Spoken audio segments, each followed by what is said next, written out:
Today we're going to take a look at the starting zone for Dun Morogh and give out a few tips that will hopefully remain relevant throughout your leveling journey 1 to 60.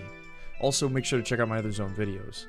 This is a tip I've shared in a few of the other starting zone ones, but it's especially useful for dwarves because of their racial treasure finding. Once you find yourself out of the 1 to 6 leveling area, the treasure chest will have about a 50% chance to contain minor healing potions.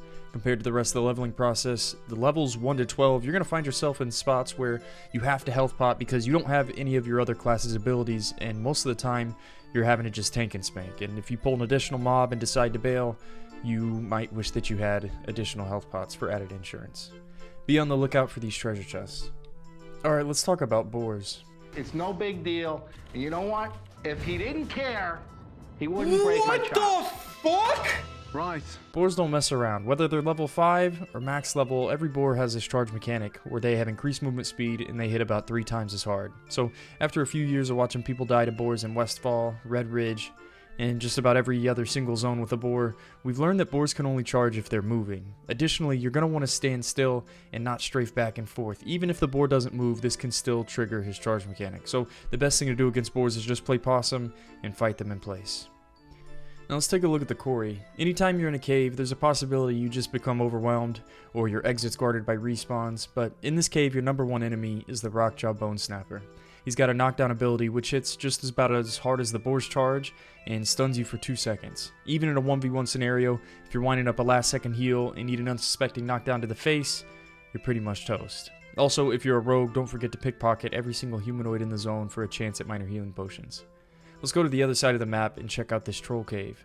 There's a rare spawn, Greatfather Arcticus, who's level 11 and patrols the inside of this cave. What makes him so difficult is he can cast a Renew and a Lesser Heal, which is basically a lay on hands at this level.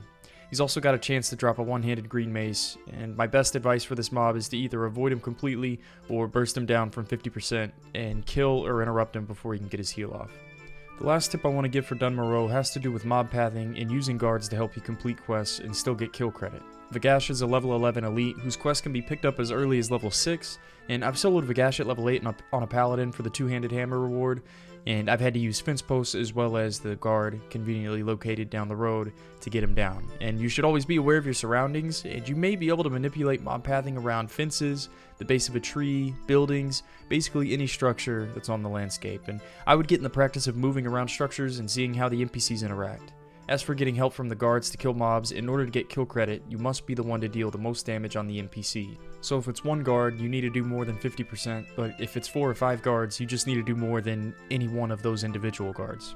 Thanks for watching my Dun Morogh survival guide. There's plenty more tips in the zone in my survival PDF in the description below.